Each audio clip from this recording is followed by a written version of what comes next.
Allahumma ya rafi'ad darajat, Allahumma ya rafi'ad darajat. Allah bentukna engke aya hujan teu eureun-eureun nya poe hujan banyak buah cicak wae atawa hujan batu cara ashabul fil di batuan atau hujan es buah deh datang ke buah rusak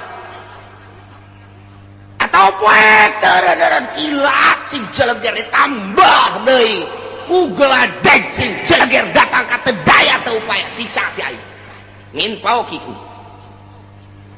hal min arjulikun atawa kahandap dihandap timbulna ieu dihandap timbulna mimiti ku aing teh dioyag-oyag lini bae lini doang aing mah sok geurah hayang nyaho bongan teu iman ka aing bongan teu nurut ka aing teu iman ka ajakan anjeun Muhammad tah ieu ku aing dioyag-oyag saeutik doang dibere ku aing 6,5 hek nah kulantaran tertep bae rada digedekeun ku aing digoyangkeun doang ku aing bumi engke ge lamun Omah Irama jadi presiden asana bumi goyang kita jeung kumaha ge aya arang cak-acakan budak si nagara deuk dikumahakeun tapi ceuk ulama lamun Omah Irama jadi presiden bakalna pertama santai nginahin ke beres santai lari pagi engke ka jeung Masya Allah mantap luar biasa iya kari aduh kan ujung-ujungnya kiamat teu bareres brak ya Allah seuris ya langsung ngarti aduh ya Allah ya Rabbi iya ya siksa tadi tiluhur geus begakeun mama nomor kadua lamun teu percaya bae teu iman ka aing tiadap mimiti lini kadua masih keneh teu iman keneh ka aing gempa wae rusak para rotong para risek jelebana siksa ti aing mun masih keneh bae amblas ka jero deuleu di padang datang ka kuari teu puguh kuburanana diambleskeun ku aing 1000 kejadian padang teh dibalikeun bae ku Gusti Allah kadeleuna mah gunung rek limpah imah sabaraha ribu manusia nu kuari teh disolateun teu dipandian siksa ti aing atau tsunami model Aceh sia 200.000 manusia orang Indonesia sekaligus ya tambah sih orang-orang luar tsunami luar biasa tambah ku aing can inget keneh bae ka aing tambah ku aing tuh tsunami di Ciamis Pangandaran can inget keneh bae gunung ku aing dibitukeun can inget keneh bae Lapindo ku aing hayo sia parindah ka mana sia can inget keneh bae sia ka aing can iman keneh bae tambah deui sia ku aing awas sia sakali ieu di Banten sia ku aing Gunung Merapi sia kena datang ke Bojong sia ka Pasar Timis mah ulah liwat kesempatan ya Allah ya Rabbi Gusti Allah tuh saya Gusti Allah ayo sia mun teh ti luhur ti handap mun masih keneh bae teguran ti luhur geus ku Gusti Allah masih keneh teu iman keneh bae atawa masih keneh muara siat keneh bae teu pernah bae jelema nu sugihna teh ngazakat teu pernah mentolerir ka jelema fakir miskin ka yatim piatu geus ditegor ku Gusti Allah ti luhur geus ditegor ti anak masih keneh bae ditambah deui sia ku aing kumaha au yalbisakum syi'a aing nyampur adukeun kana berbagai golong-golongan anu berbeda-beda kahayangna nu bakal ngajadikeun bibit daripada permusuhan mimiti nyeun organisasi ieu lantaran aya nu deui nu boga kahayang nyeun deui organisasi ieu aya deui nu boga kahayang nyeun deui organisasi ieu aya deui nu boga kahayang nyieun deui perkumpulan ieu aya deui nu boga kahayang deui nyieun deui perkumpulan antara organisasi-organisasi teh eta teh teu alalakurna mulai didinya bibitna kalaluar haju bae silih omong haju bae silih tengkas mulai tidinya teh silih gele tak teu eureun atawa parpo padahal mah jangan bangun bangsa jeung negara tapi kulantaran beda-beda kahayangna ieu hayang di satu sisi hayang ngaberesan negara di satu sisi deui mah hayang nyokot danana doang lantaran gede ti negara kabeneran dibuka demokrasi teh teu meunang dicegah-cegah mulai nyan parpol urang ge mampu daknya kurang kene nyieun deui geus teu kahitung ku ari urang lembur mah bingungeun loba-lobana beda misi jeung visina ambalaya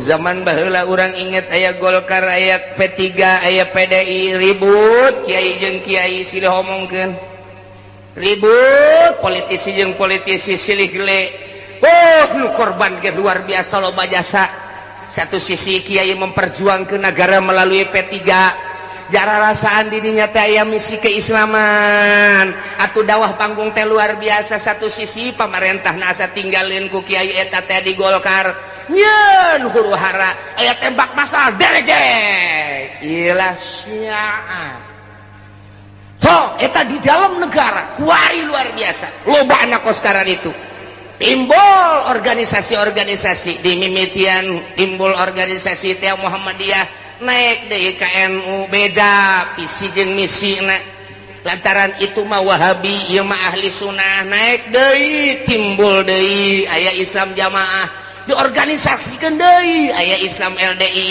diorganisasikeun aya NI diorganisasikeun deui aya HTI diorganisasikeun deui aya Islam Jaulah diorganisasikeun deui aya Islam aliran kepercayaan diorganisasikeun deui aya Islam Thariqah diorganisasikeun berbagai Islam beda kabeh suarana timbul huru-hara aya di Qur'ana kos kitu mantak ahli tafsir mah senyum bae teu aneh ja Gusti Allah geus nyaritakeun lobana kahayang merupakan siksa lantaran naon poho ka Gusti Allah kabeh di balik jeung organisasi aya udang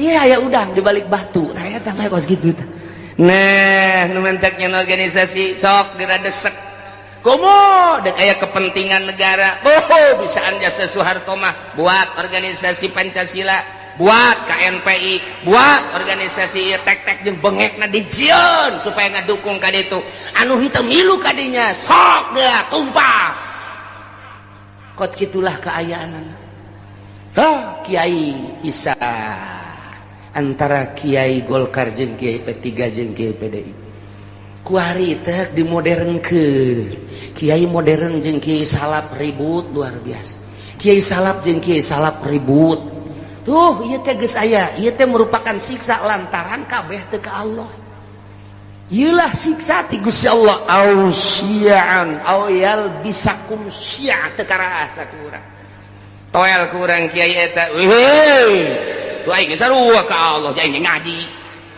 kos kari itu ngomong toel kiai nu sok sangeunahna bae loba omong hayu bae urang berjuang sia di dieu aing di dieu kabeh teu bisa dihijikeun visi dan misi disatukan teu bisa kabeh ngabogaan visi jeung misi nu berbeda-beda ribu ya karim masyaallah lamun sarua dek ngabangun bangsa jeung nagara atuh daon make jeung silih gelek silih tumpas silih omongkeun silih ajukeun ya Allah ya Rabbi kuari geus 3 di Indonesia anu mangtak ngajadikeun huru hara besar KPK polisi hiji deui naon ayo sia kuari geus jadi 3 ngakar tek geus masyaallah geus teu bisa naon kitu ngaranna harmonis kuari teh geus dihandapna geus siap dek perang kuari abri geus kabagi 3 pihak ieu pihak itu pihak ieu geus kos kitu di Indonesia lantaran boga kahayang pancenah ieu teh negara urang, pancenah ku urang dibangun, danana kan ti masyarakat. Kunaon atuh ku ari teh kos kararitu.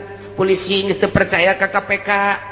KPK geus teu percaya ka kitu yudikatif, geus teu percaya deui ka legislatif, geus teu percaya deui ka eksekutif. Main silih salahkeun DPR kuari nyalahkeun polisi, polisi kuari nyalahkeun KPK, KPK terus bae nyalahkeun DPR, DPR nyalahkeun polisi, polisi nyalahkeun KPK. Di BPK ngajukeun berpermasalahan supaya tetap diangkat, eksekutifna kuari kasienan berontak melalui yudikatif. Ieu negara urang, ieu negara urang deuk kumaha coba pikir, cenah dek ngaberesan masyarakat, nyanana beresaneun, nyanana beresan, urang mah teu kumaha je kieu bae nonton nyana. Ieu teh kuari teh kos kitu mun hayang nyaho di negara urang. Lamun sok mengamati politik di Indonesia seperti eta, geus teu kudu nonton TV, teu kudu ngadengekeun radio, ngaji sia di dieu bakal nyaho. Asa kieu nyaho ti mana? Aing mah susuganan. Bukan aing mah susuganan kos kitu bae lah pokona mah. Lamun aing salah deleukeun. Je nu mantak sakieu deui bakal ditangkep. Kaje nu di luar mah ulah geuna nyaho. Ji tuh polisi geus teu bisa ngamankeun DPR lantaran DPR nyalahkeun polisi. Polisi KPK ge sarua bae geus kos kararitu ku ari teh. Pelaksana sebagai eksekutif kuari geus kasienan lantaran nu mentek kasienan teh kabeh baroga salah. Sedangkeun RI 1 geus amanat, awas sampai tembus, awas sampai tembus, awas sampai tembus, awas. Nyana bae sieun besi tembus di teu urusan rakyat. Endeu ka rumaha coba, lamun dibukakeun eta kakarak judulna doang, tak kakarak judul tah. Geus mulai tah urang nyaho tah. Geus mulai tah. Di koran mah hese, mendingan ngadengekeun aing bae sia. Aing mah bener dek ente kos kitu we pokona mah tah. Je, emang kumaha gitu. Masyaallah. Timbul yalbisakum syi'an eta secara nasional. Secara internasional campur tangan bule di urang. Emrik hayang cicing di urang berleha-leha di nagarana teu boga potensi bumi. Teboga potensi negara hanya jual beli alat perang hasil produksinya na cau di Amerika mah hui di Amerika mah suag mah komo jasa di Amerika mah mun urang ke Amerika coba urang ka ditu teh hayang suag moal aya di urang teh hayang suag jeung naon atuh neangan awi moal aya di Amerika mah nu sok pake nyayur teh anak awi naon ngaranna iwung. Coba neangan di Amerika mantap kuda tebetah ge iwung. Neuleunya na ka Indonesia aya iwung, aya awi, aya cau, aya anak cau. Aduh luar biasa. Dideuleu ku nya hasil bumina. Minyak aya, logam aya dan lain sebagainya. Cekel huluna. Loba omong sia. Geus ku aing. Ye, ieu negara ulah loba omong yang sabaraha sia. Itu bisa, Pak, ini meraitas rakyat mana? Ngomong. Gitu bisa, ya tembak siapa? Ya. Wah, saya sebar persen sih ya. Jipan lain gula dok, merek, kabeh ya. Ya udah, tanda tangan, teh, beres, cicingnya nanti di nyin gedung di Indonesia, luar biasa. Lambat laun ternyata loba anu dibawa ka ditu dibanding jeung nu diningati ku urang. Nah, mulai dibuatlah kepercayaan bule di urang ngadu. Di antara politisi di luhur, ieu kepercayaan bule, ieu kepercayaan rakyat ngadu. Timbul huru-hara internasional bakal naik. Timbul huru-hara internasional bakal naik. Taya di Indonesia ge tinggal pencet knop doang jegur ujianana. Emang kumaha gitu, rakyat tegas sudi jasa di bawah kikiran. Tetapi pemerintahnya tidak mentolerir geus ka rakyat. tetapi iya kan bumi pertiwi Indonesia Bhinneka Tunggal Ika 135 juta rakyat Indonesia cak Raden Rhoma Irama disatukan oleh Bhinneka Tunggal Ika ada kumaha gitu geus tinggalan tambah kali mah 135 juta lain 35 juta kuari mah bung jenggot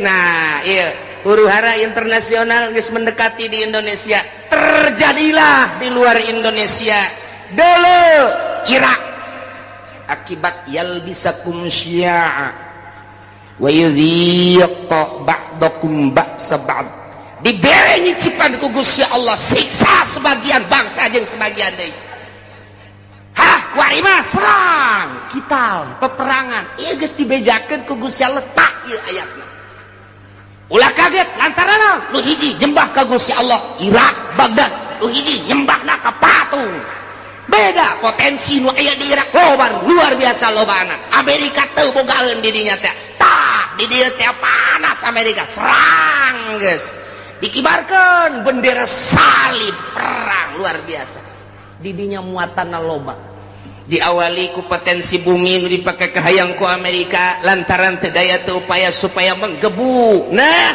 bendera salib perang salib kuari dipaekeun perang lah dahsyat ti ditu bodar ti dieu pae kabeh ngaran-ngaran perang mah pararah bae yalbisakum syi'a wa yudhiqa ba'dakum ba'sa ba'd ditimbulkan ku Allah bakal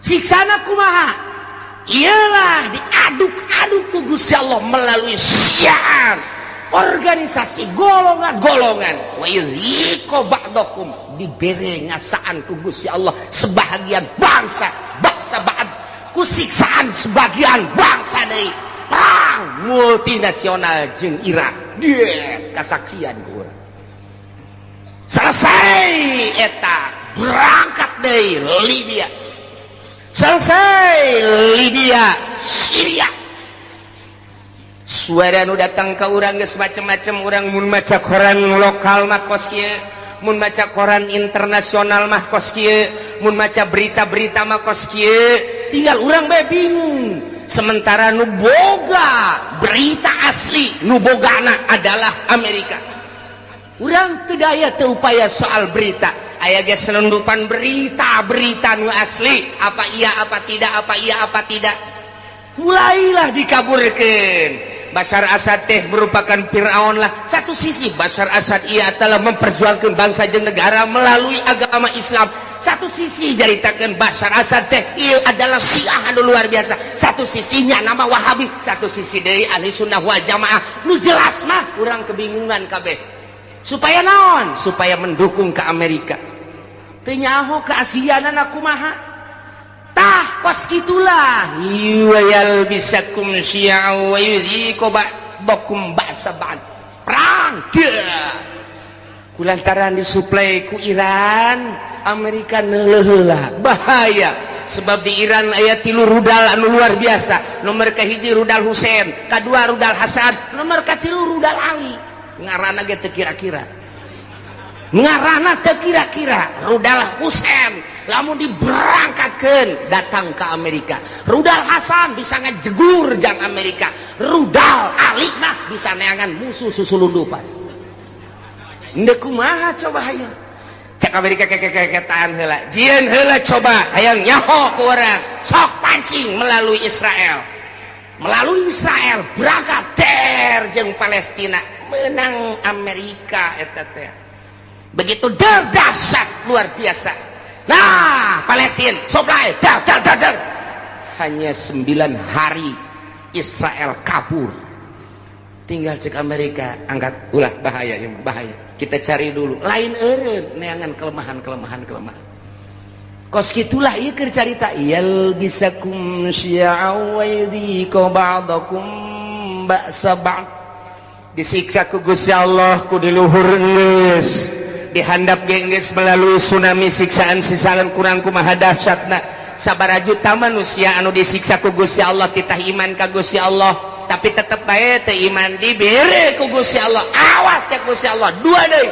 hiji perbedaan golongan. Nomor kedua kita ngarasaan antara golongan, antara negara, antara bangsa, ribut peperangan, modar kan. Kaharti apa puyeng nyeneh tos.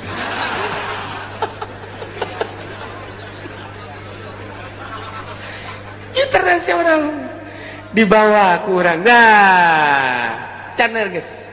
Encana geus berurusan anak Taliban terus bae militan di mana aya perang di dinya nya nama aya Osama bin Laden geus eueuh ditambah deui ku ari tetep aya ditambah deui ku organisasi HTI secara internasional jauhlah geus secara internasional araya di tiap-tiap peperangan teh berbagai organisasi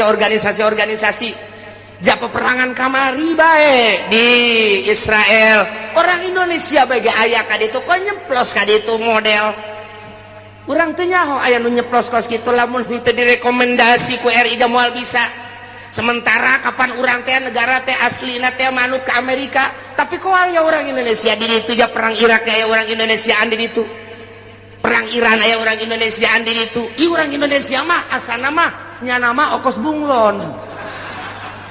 Bunglon ya nama bisa kade-kade tuh batak Indonesia lain lalagaan ditakuti ku orang Amerika teka caritakeun orang Palestina di Palestina aya orang Malaysia teka caritakeun di Palestina aya orang Thailand teka caritakeun di Palestina aya orang Korea tapi orang Indonesia mah aya di ditu malah ke waktu perang kamari multinasional aya nu nembak begitu dibuka ieu na ieu penyet di rumah.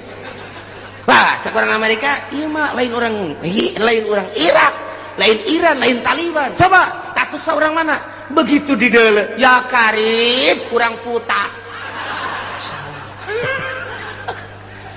Anu gede hutang teh kabur ka ditu. Paeh hirup-hirup ceknya naing daripada Indonesia sangat diperhitungkan, masya Allah. Tak poso ribut poso nasional teman-teman. Tapi berbau internasional saha nu lempang ka poso ternyata aya sababaraha organisasi dilarang ku pemerintah tetep bae datang ka ditu lamun teu datang ka ditu poso terus-terusan nu dipencit ustad teh nu ditembak kiai teh anu dipanah nu dipedang datanglah organisasi ti urang padahal teu dimeunangkeun ku pemerintah poso bae datang ka ditu ngibarkeun bendera perang siap meuli bejakeun ku kula organisasi nu mana ngan nyana minta izin ka kula. Bos sombong amat cenah sekali-sekali sombong lah. Niku mah Indonesia mah kos kitu eta di Palestina bae aya. Di Taliban teh aya. Ya Allah ya Rabbi. Nu mantak aneh eta pan kudu make kapal udara. Haju kudu make biaya. Pan eta teh atuh make naon kitu ngaranna birokrasi perjalanan anu luar sakedengkeun steril. Oh, steril luar biasa. Mau kemana? Tujuannya apa? Tapi aya kan di ditu. Masya Allah, mantap kek, mun perang deui kurang diajak kan itu. Naik naon cenah kiai ngojai. Paeh di laut asana ieu mah. Memang perang geus malodar. Indonesia. Ulah sembarangan di Indonesia nu dak diperhitungkeun ku Amerika. Sangat diperhitungkan Indonesia mangke bae perangna terakhir bae cek ganas. Tetap di perangan mah di perangan terakhir. Asana bangsa Haji Makmun mah paeh ti heula. Moal kaburu nya nama geus. Siksa ti Gusti Allah leletikanana di urang antar kampung leletikanana ti urang antar desa leletikanana ti ku urang antar kiai kunaon eta lantaran boga kahayang kiai ieu ngayakeun ieu kiai ieu ngayakeun ieu henteu harmonis ribut kiai jeung kiai syi'an wa yudhiqu ba'dakum ba'sa ba'd hayang rada gede melalui organisasi hayang gede deh melalui parpol. Cerita tentang perbedaan di parpol anu geus teu aneh deui. Kuari makin dibesar-besarkeun, makin digede-gedekeun. Urangnya ketika PKB naik, beuh sabaraha nu paeh saat harita. Sabaraha ieu ge ieu cantang tu ka hareupeuna. Lantaran armada Prabowo anu luar biasa, armada jenggot anu luar biasa. Armada wah geus pohara ieu mah main ke bakal nata Nah ieu sih ada ieu besi jadi siksa ti Gusti Allah. Mun sia teh iman ka aing, mun sia henteu taat ka aing, teu takwa ka aing, bere siksa opat. Hiji ti luhur min fauqikum, dua ti handap min arjulikum. Mun ti luhur jeung ti dihandap teu dianggap, awas aoyel bisa kumsian aing yeun tata golongan engke golongan lain sakadar cicing wa yuziko ba'dakum ba'saban ribut perang. Jadi berarti ke saya tidak tunanu mantap cekang yang Nabi inna ummati sataftariku ala sintaini wasabina firqatan. Sayana umat kaula bakal paberencai ngajadi 72 golongan. Kabeh ngaku ahli sunnah padahal ma'ana jiatu firqatun nu salamat mah bakal sapirqah. Jararieun jelema golongan atas namana Islam boro-boro organisasi cacak partai ge make atas nama Islam. Baheula P3 make atas nama Islam, kemudian PKB make atas nama Islam, PNU make atas nama Islam. Padahal mah di Indonesia mah kapan teu meunang nyeun partai Islam lantaran KBG huluna adalah demokrasi. Teu meunang berbau sara. Tapi kelantaran nipu ke masyarakat make aturan Islam lain aturan, make lebo Islam ujung-ujung nama atuh teh lah eueuh nanaonan ribut Golkar jeung P3 ribut P3 jeung PKB ribut KB jeung PNU ribut jeung PDA ribut. Nah perputaran pilpres nu tahun itu sabaraha anu paeh, pilpres kamari sabaraha anu paeh, tinggal pilpres anu bakal sing hade lantaran merupakan siksa urang mangadoa bae ka sabada Allah ngajelaskeun negara-negara nu Allah nyiksa ka negara tersebut kulantaran kaum teu percaya ka para rasul nu diutus ku Gusti Allah. Ketika bangkawarah kaum hiji negara anu diajakan ku rasulna yakni utusan Allah tetep nyana teu percaya, ujungna disiksa ku Gusti Allah. Eta teh lain sakadar jang nagara eta hungkul, eta teh ngarupakeun hiji ibroh, hiji contoh, hiji barometer jang umat-umat nu selanjutna. Umat anu selanjutna model urang kuari ngajadi umat akhir zaman, yakni umat Kangjeng Nabi urang Kangjeng Nabi Muhammad sallallahu alaihi wasallam. Teu menutup kemungkinan ketika urang terpercaya ka rasul urang atawa teu nurut kana aturan-aturan rasul urang, Allah tetap bakal nyiksa sakumaha kaum nu baraheul. Entak ieu ayatna. Awalam yahdi lil ladzina yaritsunal ard wallahu alam bimaradi. Awalam yahdi Imam Jalaluddin ngajelaskeun yahdi teh tabayyan berarti ya di tebi mana ya tabayan majaz lantaran gadieuna cek Imam Jalal teh di mutadikeun ku lam yahdi lil ladzina hiji-hijina kalimah teh aya anu lazim aya anu mutadi teh kadituna anu satrop-tropna aya tropan-tropanana aya anu dimutadikeun ku ila aya nu ku lam aya anu dimutadikeun ku fi aya nu ku ala. Nah eta kalimat-kalimat teu meunang sambarangan kalanjutanana. lu mantak ngaji teh lain sambarangan.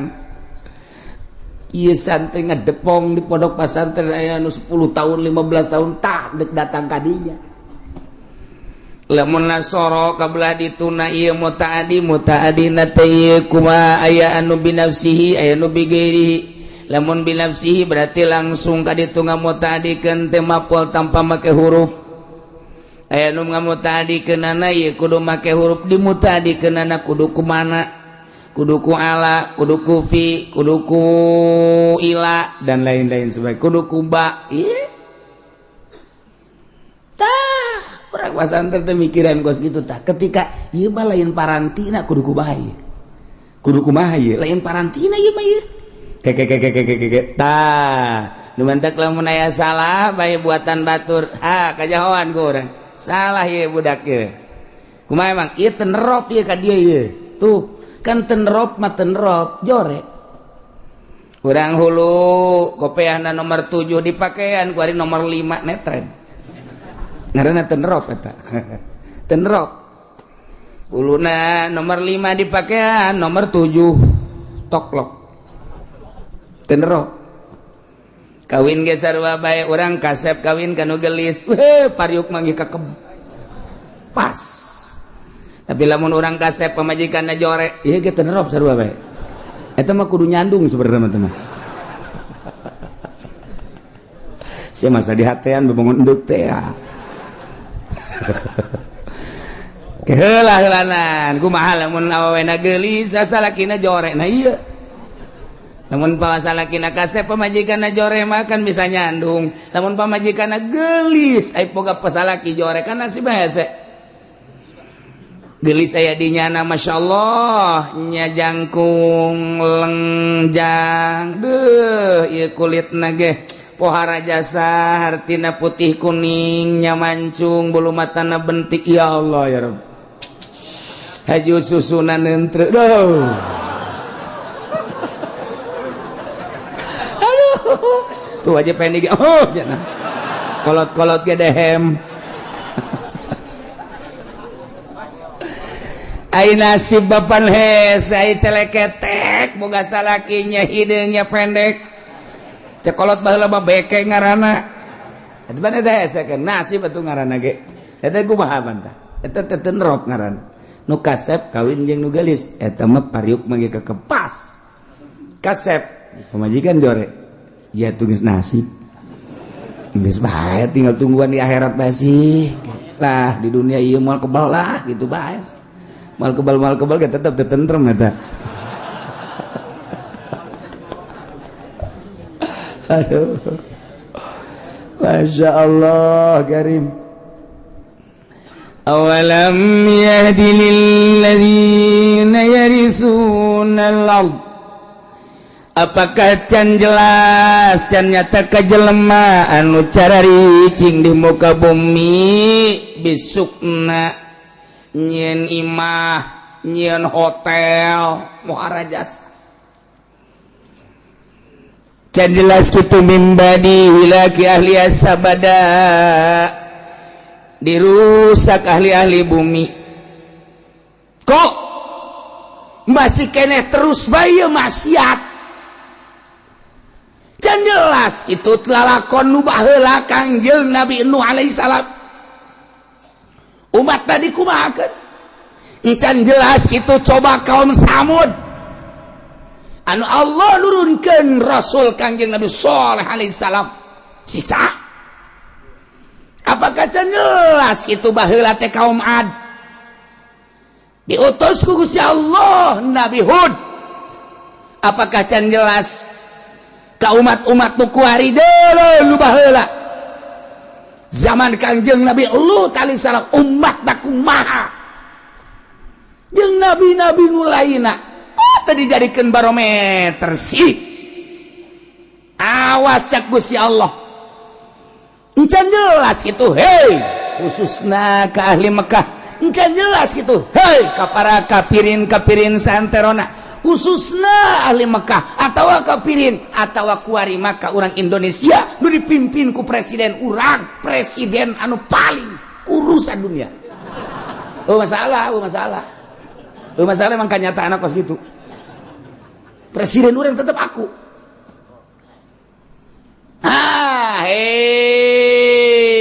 Bangsa Indonesia cek Gusti Allah. Loba teuing sa Indonesia mah sapuluh Jawa. Bating. Saprovinsi Jawa Barat. Gede teuing. Banten. Sabanten. Guys cukup Sabanten malah. Wahai manusia-manusia cek Gusti Allah di dunia. Umumna sadunya khususna ma ahli Mekah. Termasuk Indonesia lamun umum. Hei manusia-manusia. Can jelas itu ya. Kajelema anu nyari cingan bumi. Yen imah anu kokoh. Meuli imah teh lain sakadar puluh juta ratus miliaran kadituna bahkan belas miliar puluh miliar. Bahkan lain boga imah na hiji. Ya urusan imah geus masalah geus. Ieu kalakuan kuari. Cara ricing di bumi Allah. Kalakuanana meuli, korupsi, zina, judi bahkan teu percaya ka pangeran bahwa nu nyieun langit bumi teh Allah. Can jelas kitu ka jelema nu eta mibadi hilak ahliya sabada dirusak ahli-ahli nu balaheula. Awas. Maka teu dijadikeun ibrah, teu dijadikeun barometer. Allau nasa wa asabnahum bi dhunubihim. Kaon. Sia lamun aing ngersakeun sarua aing nyiksa ka sia sakumaha buat heula. Ku dosa-dosa sia. Lamun sia dosana zina sarua jeung umat Kangjeng Nabi Lut ngadumling moal henteu ku aing siksa seperti Kangjeng Nabi Lut umatna. Lamun sia buang kawarah ka Gusti Allah, ka ajak Allah. Deuleu. Kaum Samud, deuleu, kaum Ad. Teu saeutik. Nu ku aing baheula teh disiksa terus-terus. Ieu ku haria Indonesia sia kades. Mabok ambalaya di Indonesia awas ya. Cak Gusti Allah. Zina kuari mages ambalaya menutup kemungkinan launa sya'u asabnahum bidzunubihim isain sarua jeung umat baheula maling korupsi terus bae awas launa sya'u asabnahum bidzunubihim mentek memehna ku Gusti Allah kuari dipanaskeun heula awas baheula teh kaum Ad Banu dibere panas teh 3 tahun. Teu hujan-hujan 3 tahun, bayangkeun 3 tahun teu hujan. Hese ka dieu ka ditu. Tatangkalan geus tandus 3 tahun atuh hujan. Batla luar biasa. Turun Rasul diturunkeun ku Gusti Allah Kangjeng Nabi Hud alaihissalam. Dakwah. Bejakeun Hud ka umat. Lamun hayang subur mahmur lah jinawi percaya na ulah ka batu nyembah na ulah ka makhluk coba kain gitu bejakeun dakwah Kangjeng Nabi Hud terus-terusan dilelewe ku umatna terus bae dilelewe saeutik pisan mu iman ka Kangjeng Nabi Hud wanas makin menjadi-jadi diutus salah seorang ka Baitullah datang ka ditu ka Baitullah nu kamari didongengkeun teh ayalah kiriman teh mega mendung wah bararungah majar teh bakal hujan ternyata angin ngeglebuk angin muter sabada Kangjeng Nabi Hud jeung pengikutna titah keluar eta kapan siksa cek Allah tuh jadikeun barometer awas di Indonesia geus sabaraha bulan urang dibere panas hujan di mana-mana guludugan jeung kilatan samarukna hujan bener beureun geus diitung kuari di nagara geus beak sabaraha puluh miliar ieu ganyeun hujan teh nyararaho urang mah asal hujan seuri padahal mah ieu teh geus total sabaraha miliar beakna lamun teu dihujankeun urang teh kuari panasna ambual pohara luar menyengat cirina cek ahli palak mah angin heula kilat teh guludug teh ieu mah hujan kilat angin sabarukan kumaha awas lamun nang tangan ka Gusti Allah bisa jadi berkepanjangan ieu panas berkepanjangan ya panas. Tangerang geus kekurangan cai, pasokan air anu bakal ke Jakarta teh anu geus ka Jakarta ditutup lantaran untuk wilayah Tangerang ge kekurangan. Serang geus kekurangan cai ku ari mah. Kamari ieu rong Purwakarta di Purwakarta geus batela kurang cai. Karawang ge lamun teu ngandalkeun Jatiluhur mah geus eueuh cai. Allah mah maha kawasan ke, kumaha meureun ke sanajan aya Jatiluhur wallahu alam ngan tetep bae urang ngadoa mah tetep ngadoa bae. Ngan ieu disiksa mah babari jasa. Teu puguh teu karu, sadane macet. Siksa ti Allah da kumaha coba ieu. Terus urang ke Jawa Tengah ka ditu. Kurang moga informasi di Yogyakarta geus parah jasa eueuh cai. Tapi ieu urang masih kene leha-leha kene zina nu mabok-mabok, pemerintah korupsi terus bae nang tangan Allah. Awas berkepanjangan ieu keur ditegor ku Gusti Allah. Awas. Mendak lobakeun lah istighfar ka Gusti Allah Subhanahu wa taala.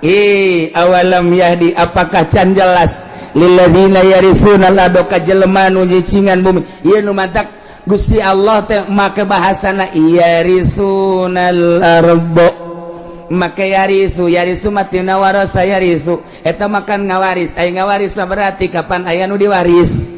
Lamun bapa ngawariskeun ka anak, aya anak eueuh anak mah meureunanan ka incu. Lamun incu eueuh anak eueuh aya meureun dulurna mamang teh uwa teh. Nah eta ngaranna ngawaris. Ieu ge ku bangkawara amat sia cicing di alam dunia na nanyieun Allah, sia ngawaris ka umat nu baheula zina, sia ge kunaon zina deui bae. Nu baheula mabok, sia kuari kunaon mabok, nu baheula maling, sia kuari kunaon maling. Maka mantak make bahasana yarisunal ardo. Pohara lamun dibongkar sakalimat na Al-Qur'an, urang mangkat murkat bulu.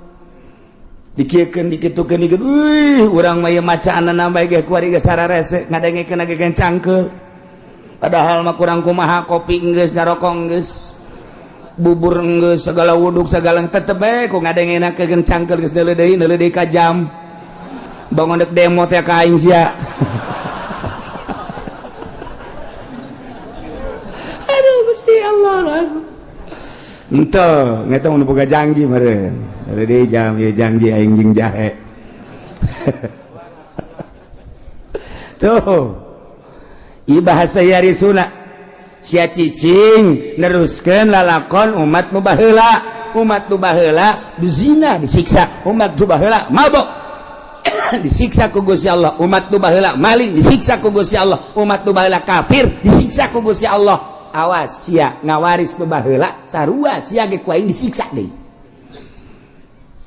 Geus kasaksian ku urang kamari ieu tsunami beuh 200.000 manusia sahina jasa. Mobil single yang imah bangunan single lenceng asahina jasa kabeh ge dunia jeung manusia seusina asahina urang neuleuh tsunami. Gempa Yogyakarta, tsunami Pangandaran, gempa Sukabumi, Gunung Galunggung, Yogyakarta gunung deui kuari ke batuk-batuk bae gunung deui sarua bae. Teguran ti Gusti Allah. Ieu teh ulah kejadian alam sakumaha nu kamari dicaritakeun. Ieu teh teguran ti Gusti Allah, kuari panas teguran ti Gusti Allah. Ayo sia Presiden Jokowi nek merubah tentang perekonomian sia. Nek beralih nu tadina Amerika kuari dek diasupkeun Hong Kong, Cina. Kuari sia dek diasupkeun Cina. Kuari berangkat ya negara teh hayo sia. Amerika tetap baik terus mendesak. Cina geus diasupkeun ka urang, geus dibuka lebar-lebar asup ka urang. Sementara jeung Amerika ge can selesai, dolar ditaekeun ku Amerika. Tina 9 naik 10, naik 11, naik 12, naik 13, ku ari geus 13,9. Geus 14. Ayo sia udag-udagan jeung aing. Berangkat sia Cina cek Amerika, perang Cina jeung Amerika di negara urang ti perekonomian. Urang teh naon? Urang teh naon kok jadi kos kieu sih? Kok jadi kos kieu sih? Kok beusi meuli 2.000 ngajual buru 1.000? Kok beusi meuli 3.000 dijual 2.000? Atuh ieu mah bebeakan ka kolor-kolor. Ieu mah lain gulung tikar, gulung balik ieu mah tuh. Tidak kumaha coba ieu. Perang, urang teh nyaho, bangsa Indonesia mah kulantaran bodoh atuh seserian bae. Bodoh orang Indonesia mah teu nyahoana naon. Ieu teh keur perang. Cina jeung Amerika di bidang perekonomian. Kulantaran perekonomian jadi tombaknya, tolak ukurna perpolitikan teu jalan. Perpolitikan di urang teh teu stabil. Deuk kabangun kumaha lamun perekonomianna macet ku ari. Cina kakarek dibuka asuplah ka urang produksi encan, Amerika dikatukangkeun sedengkeun bahan baku beulianna kudu make dolar, taekeun sia ku aing, kaudag moal ku sia. Sementara hitung-hitungan anak ahli ekonomi di urang teh encan mampu. Kos kila keberadaan anak neuk kumaha sedengkeun jelema nyeun pabrik di teh pan eta teh make duit negara sekian triliun. Nah, perpajakanna terus melambung teu kaudag ku nyana. Lantaran nyana teh pajak tanah, pajak bangunan, pajak ekspor impor. Ieu teh kapan kudu dipenuhi sementara dolar naik, bahan baku kudu dibeli ku dolar. Cina nyerang ka urang. Ieu da kumaha ieu produksi teh? Aing balik ka Singapura. Teu saeutik anu boga karyawan 8.000 nyasa tinggal 2.000. Nu boga karyawan 20.000 nyasa tinggal 5.000. Tinggal bangsa Indonesia nu teu nyaon kieu amat sih dek demo ka mana? Oh, pelindung di urang mah demo teh. Urang demo ka DPR lagi keur puyeng. Aing boro-boro siap ku aing sarua bae. Nah, ieulah keberadaan Indonesia seperti kieu. Nah, hakikat mah menang Allah keur dicoba heulanan. Urang mencarita hakikat syariatna, aturanana Jokowi nu boga. Kuari keur diresapel kumaha perbaiki hayo coba menteri poh ieu ganti teu bakal gitu-gitu kene. Nemandak Habibie ngomong terpuruk sepanjang sejarah Indonesia perekonomian saat ini. Lain cek aing cek Habibie. Kamari Habibie datang ka dia.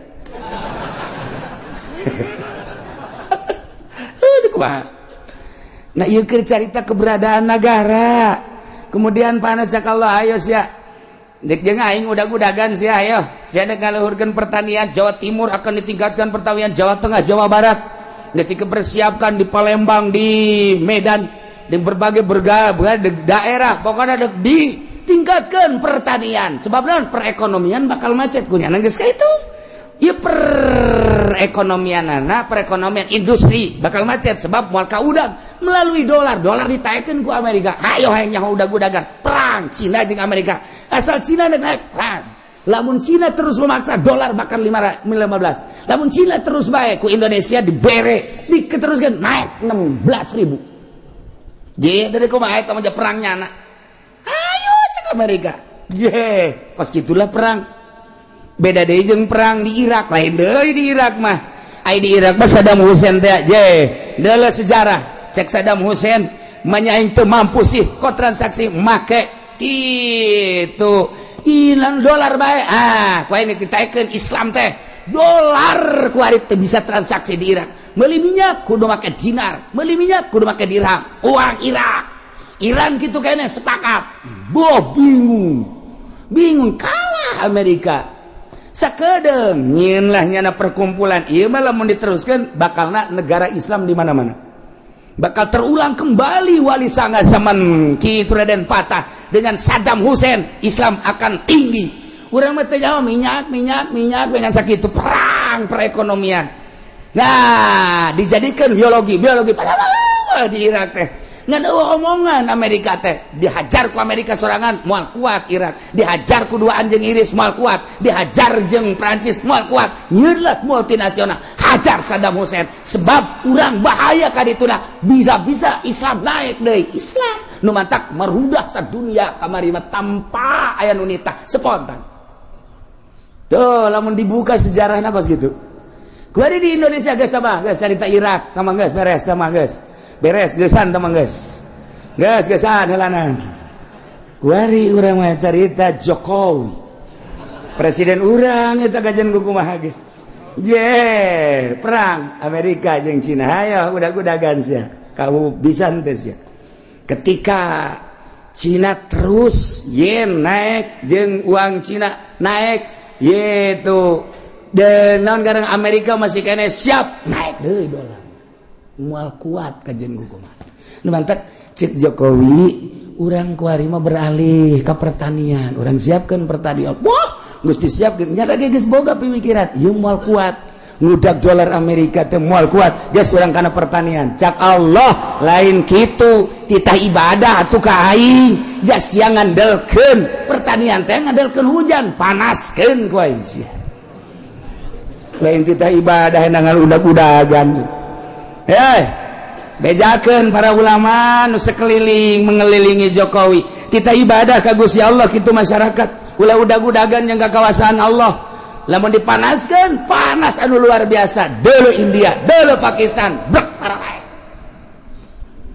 di tropis tinggal tropis Allah maha segala-galan awalam yahdi apakah teu jelas ka jelema anu seakan-akan mempusakai bumi cicing teh nyana jadi warisan dianggap pusaka bisukna cicing imah-imah sangeunahna bae sabada dirusak ahlina nu baheula encan jelas Allahuna sya'u lamun teh mah kaula ngarsakeun asobnahum kaula ge bakal ngeunaan ka manehna siksa ku sebab dosa-dosa nawas wa natba'u ala qulubihim fahum la yasma'un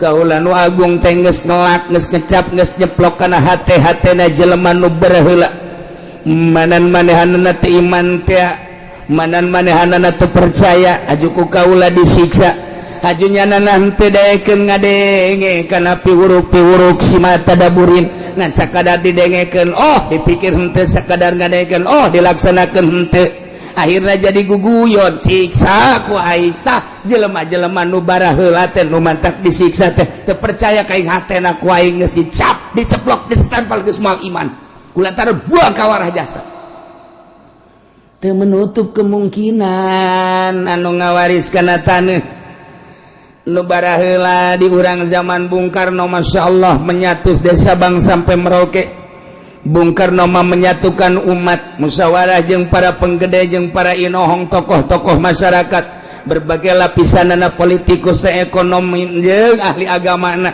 kiai diajak musyawarah yuk urang nyatu nya hiji dari Sabang sampai Merauke istimewana Bung Karno tapi ku hari berpecah belah kuari ge kapan geus hampir memaksakeun sabenerna per provinsi kulantaran naon asah henteu kageroh kuari lamun Aceh kuari geus memecahkeun diri Papua geus hayang misahkeun diri kemudian Banten ge Banten selenting-selentinganan geus hayang misahkeun diri kulantaran naon eta teu kageroh permasalahanna henteu kageroh geus dijieun otonomi daerah kuari mah tuh pelaksanaan pembangunan kumaha sadaerah-sadaerahna pemasukan gede hebat berendaerah pasukan letik berarti saya-ayana dilaksanakeun geus otonomi daerah tapi tetep bae otonomi tinggal otonomi jalan mah tetep bae renjul bae deuk kumaha deui atuh deuk kumaha deui horenganan sistem nu aya di urang anu teu bagus atawa manusia-manusiana geus boho kana sistem nu aya geus kudu dikumahakeun ieu mah keur nyaritakeun kebangkrutan urang diceplok ku Allah komo lamun datang ka lain sekedar mabok lain sekedar zinah lain sekedar korupsi bahkan manehanana kufur teu percaya ka Allah ieu diceplok ku Gusti Allah asal geus kararitu deulekeun cak Allah law nasya'u asabnahum bidzunubihim siksa ku aing teu menutup kemungkinan cara umat nu baheula jaga ku urang tina siksa Allah urangna babalik ka Gusti Allah Subhanahu wa ta'ala tilkal quratuh kampung tuh negara tuh kota allati maradzikruha geus dicaritakeun tadi geus kaliwat naqussu alaika kaula nu agung nyaritakeun ka anjeun ya Muhammad min ambaiha tina caritaan-caritaan eta negara tuh dele ketika di Irak bangkawarah manusia setelah Kangjeng Nabi Adam turun di India kemudian anak baranakan Kangjeng Nabi Adam teh kemudian tas Kangjeng Nabi Adam Kangjeng Nabi Idris di Irak dilanjutkan ku Kangjeng Nabi Nuh alaihis tilkal quratuh kampung Irak tuh negara Irak Utara Dijitulah Kangjeng Nabi Nuh dilahirkan, didinyalah Kangjeng Nabi Nuh dakwah di tengah-tengah masyarakat anu luar biasa biadabna. Didinya maling, didinya zina, saha nu gagah, saha nu menang tu percaya bahwa langit bumi nangieun Allah. Kangjeng Nabi Nuh diutus tita iman ka Allah disengsarikeun. 950 tahun Kangjeng Nabi Nuh umurna 1000 tahun, 950 tahun eueuh nu iman eta dakwah. Ya Allah ya Rabbi, urang mah nyeun pondok kakarak 5 tahun eueuh nu mondok bae geus frustasi.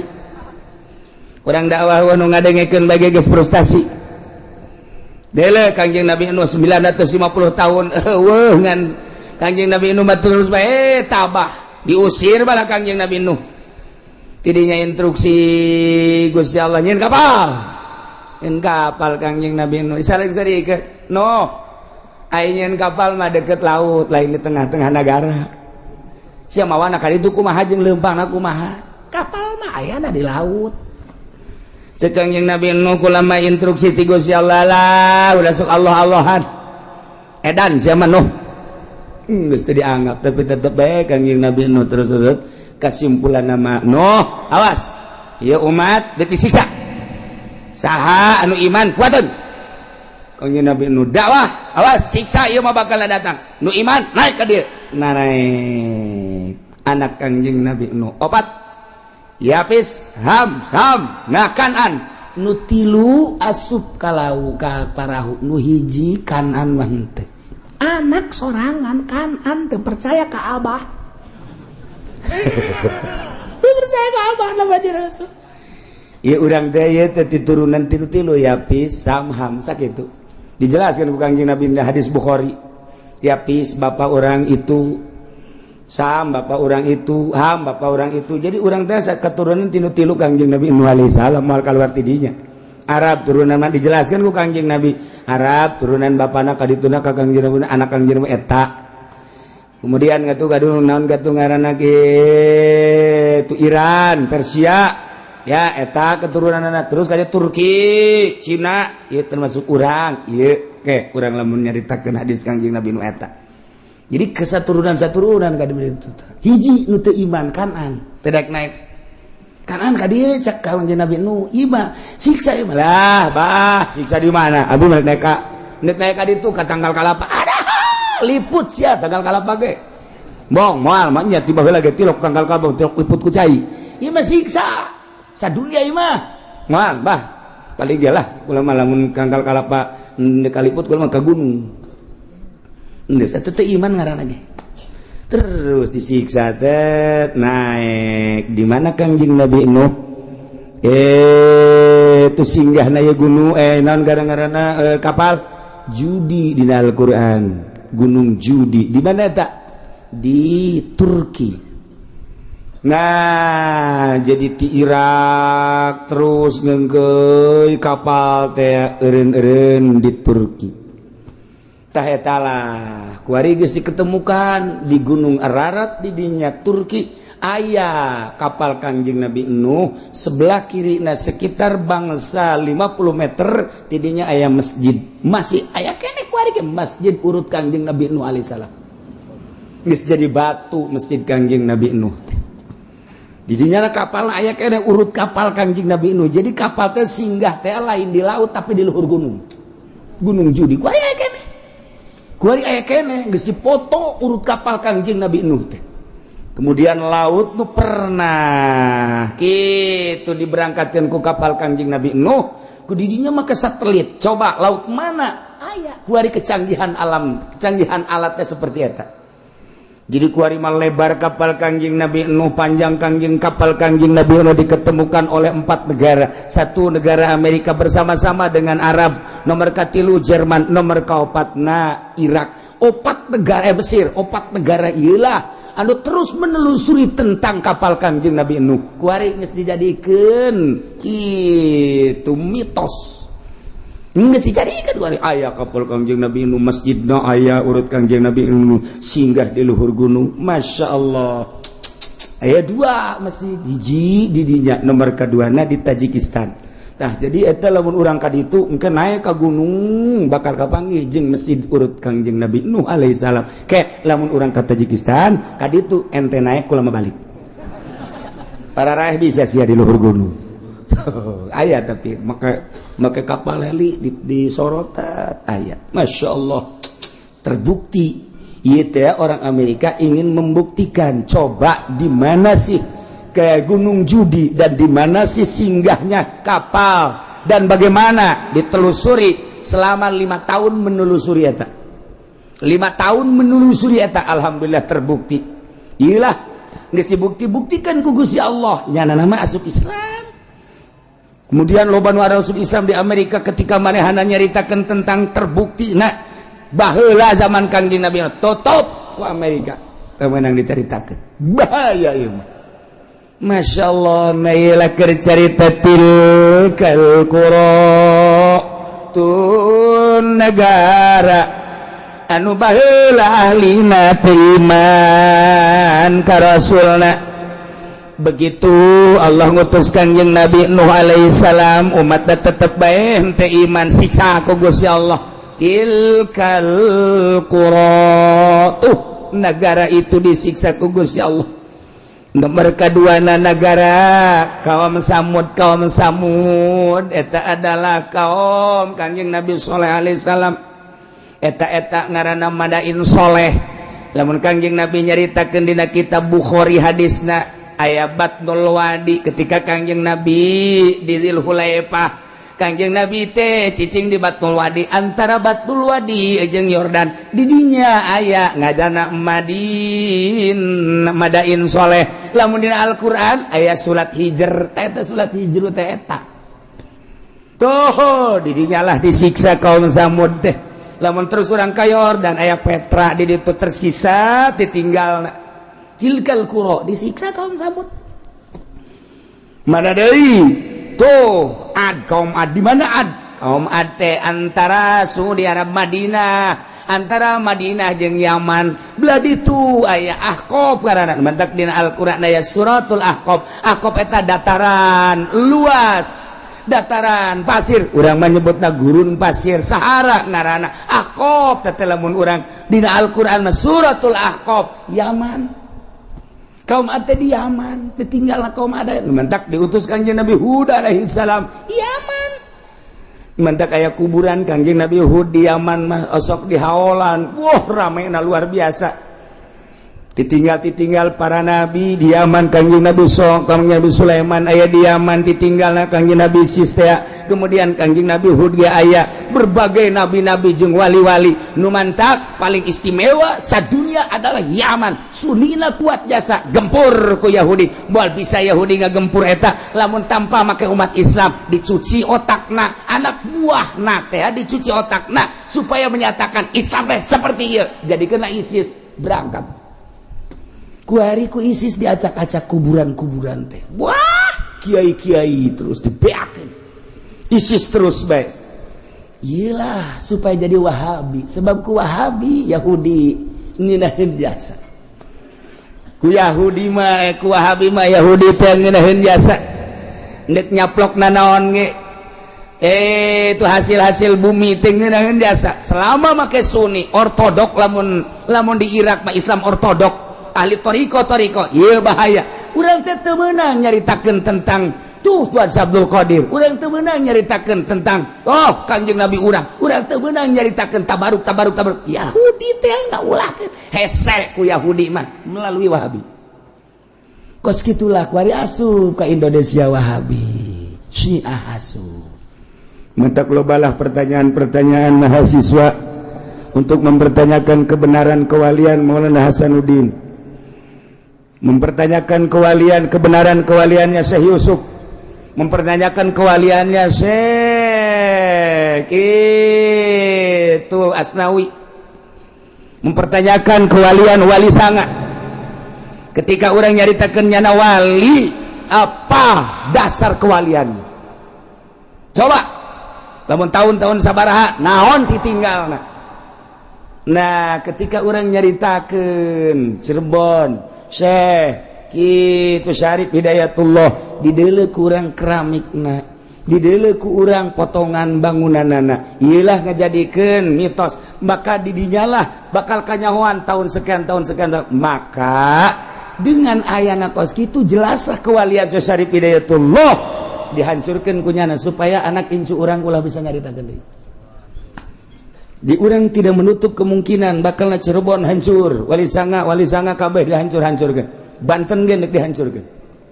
Supaya kuari mah orang masih kena bisa nyaritakeun engke bukuna bakal dibeakeun kabeh beuleuh. Rencana Yahudi seperti eta. Ulah sampaikeun ka nyaritakeun karuhun-karuhun kewalian. Ieu nu mantak jadi kekuatan Islam teh. Nu mantak kuari Arab teu kuat teh lantaran naon? Lantaran nyana geus teu nyaritakeun. Di mana makom Siti Khadijah kuari geus teu kadeuleu?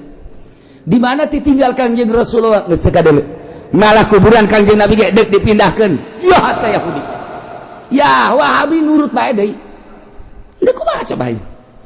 Nah, mantap kuari digempur memeh Mekah jeung Madinah. Kangjeng Nabi nu bakal diacak-acak engke Yaman heula sebab di Yaman lah loba ditinggal ahli sunnah wal jamaah nabi-nabi. Irak geus hancur, kuari Yaman dihancurkeun. Engke terus tas Yaman bejana ka Indonesia. Moncongna geus dikieukeun tah. Di Australia moncong geus dikieukeun. Tepat Cikupa. Geus diukur kunyana, dikacikupakeun bae ka jansakeun aya citra.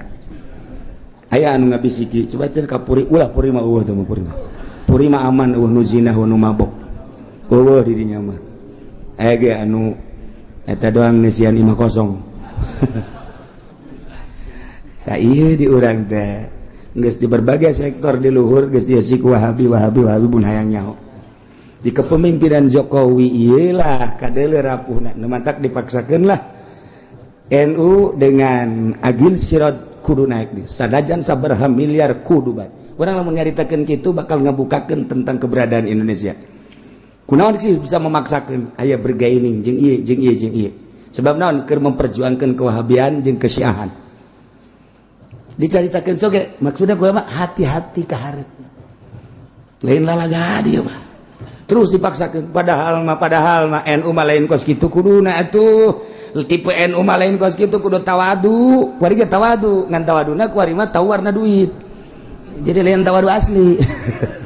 Nah ieu kuduna aslina NU mah tawadu DP kok kuari main kos kitu.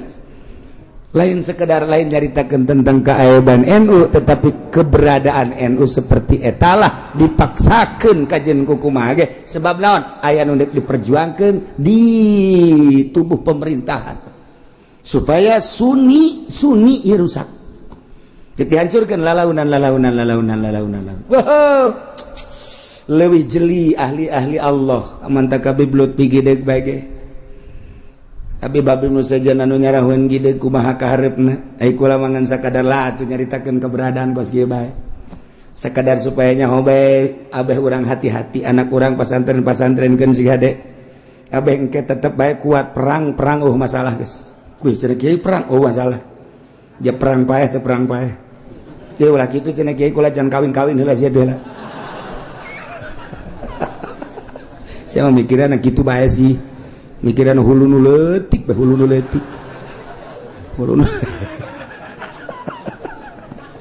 kula mah inget mikiran hulu nu leutik sok inget ka jelema ku boga pamajikan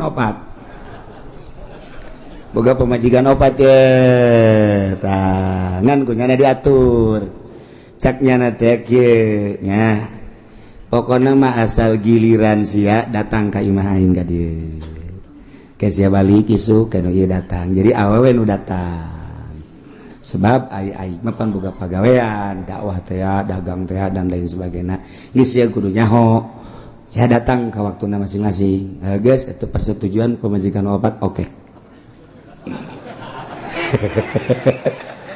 Gara-gara nama ieu tah hulu nu leutik aing jadi inget bae tungtung nama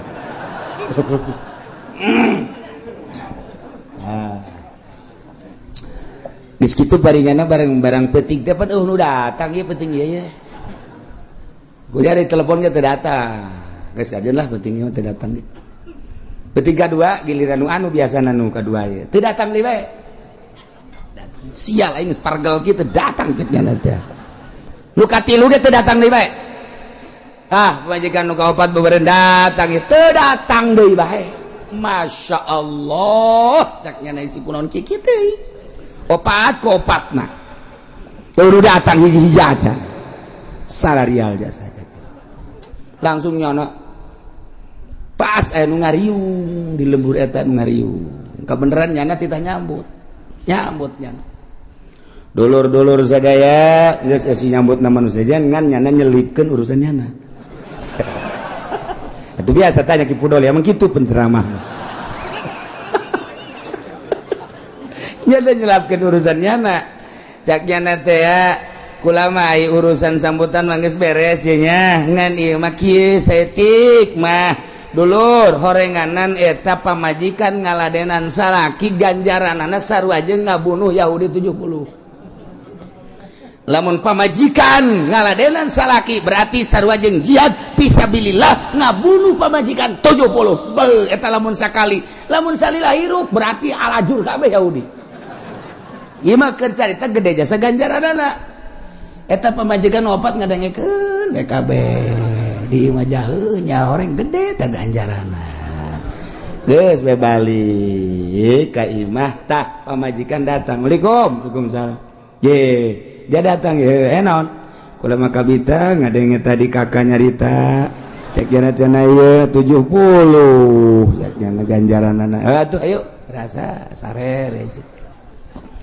Beres lah kula mah lantaran ieu mah tuh geus beres kula balik ya. Geus sabodo teh balik mah balik nya teh. Teu kebal datang deui nu hiji deui. Waalaikumsalam. Naon ya kade? Tadi kula ngadenge cenah 70 sarua jeung mehan Yahudi. Heuh bener. Atuh kula malah ieu mah hitung-hitung jihad bae. Hayo. Geus beres nu kadua. Nu kadua balik, nu katilu datang deui. Waalaikumsalam. Aya naon ieu penting-penting ada? Kula ngadenge tadi kabita ajaknya na sarua jeung ngabunuh 70 Yahudi. Kula ge hayang. Hayo atuh. Hayo berangkat deui. Beres eta nu kaopat. Dipaksakeun ku nyana. Aju ngomong jaknya na, "Beuh horeng lain Yahudi nu pae aing."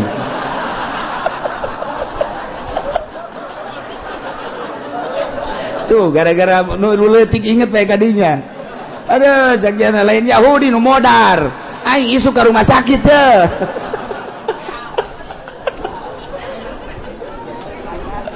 Masya Allah. Karena geus teu kudu obat-obat.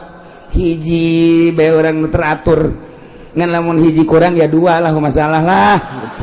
Ngan nu teratur rasa penting dihijikeun gitu atuh. Teu mah modar jana tuh. Masya Allah tilkal qura itu negara-negara nu tadi dicaritakeun teh aku kaula dicaritakeun ka anjeun Muhammad tina caritaan-caritaan ahlina itu tadi Kangjeng Nabi Nuh, kemudian itu Kangjeng Nabi Soleh, kemudian Kangjeng Nabi Hud, umat tadi siksa Al-Aqab. Nah etalah Kangjeng Nabi Lut Yordan terus kebelah itu orang endek gitu kemana ke arah gitu Palestina didinya antara Yordan jeung Palestina didinya teh naik kadinya tah eta teh aya tanah anu dibalikeun ku Gusti Allah handap jadi luhur-luhur jadi handap tandus hideung ku ari ge teu bisa didatangan panas nu dipager ku negara Yordan. Eta Kangjeng Nabi umat Kangjeng Nabi Lut umatna siksa numanten Kangjeng Nabi Lut na disalamatkeun ku Gusti Allah ti Yordan teh tinggal lompat ka Palestina salamat Kangjeng Nabi Lut ngan pamajikanana korban tuh lamun urang nyaritakeun tentang hidayah Kangjeng Nabi Nuh anakna teu iman Kangjeng Nabi Lut pamajikan teu iman Kangjeng Nabi urang mamangna teu iman Kangjeng Nabi Ibrahim bapana sorangan teu iman ya Allah ya Rabb mahal hidayah tilkal qura negara-negara nu tadi dicaritakeun Muhammad ku kaula dicaritakeun ka anjeun tina caritaan-caritaan tentang ahlina anu buang kawarah teu nurut ka Rasul siksa teu menutup kemungkinan umat setelah eta ge mun teu nurut ka aturan-aturan Rasulullah disiksa Indonesia geus sabaraha kali disiksa nuta tadina Jawa, nuta tadina Banten jeung Sumatera ngahiji kuari jadi pisah lantaran Gunung Merapi. jadilah selat Sunda di dunia teh eta teh siksa terus datang ke dia ke mau tsunami teh anu mun Qur'an kuari eta teh siksa Masya Allah karim geus sabaraha ieu urang jutaan manusia nu tersiksa kok teh dijadikeun barometer teu dijadikan ibrah si ku urang teh jadikeun apakah can jelas kitu umat nu baheula disiksa tanyakeun kuari nu batak Tasikmalaya Galunggung disiksa tanyakeun kunaon eta kredit